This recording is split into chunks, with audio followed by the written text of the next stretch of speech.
বন্ধুরা আপনারা কেমন আছেন? আশা করি সবাই ভালো আছেন। তো আজকে দেখাবো আমি এই যে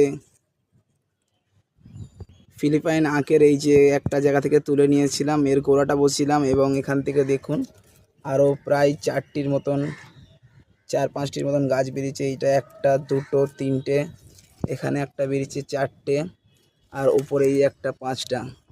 দেখুন বন্ধুরা, ফিলিপাইনের যে কালো আখ, আপনারা কালো গাটা দেখেই বুঝতে পারবেন। আর আপনারাও বসান, খুবই ভালো হয়। আর দেখুন কি সুন্দর ঘাসের মতন, খুবই সুন্দর লাগছে। আর আমার এই যে পাশে আর একটা ড্রাগন গাছ ছিল, নতুন একটা এখন ডাল ছেড়েছে। আপনারাও গাছ লাগান, এই বর্ষাতে খুবই ভালো বাড়বে। এই হচ্ছে ড্রাগন গাছটি, আর এই হচ্ছে আখের গাছটি। এই একটা গাছ থেকে আপনারা অনেক গাছ পেয়ে যাবেন।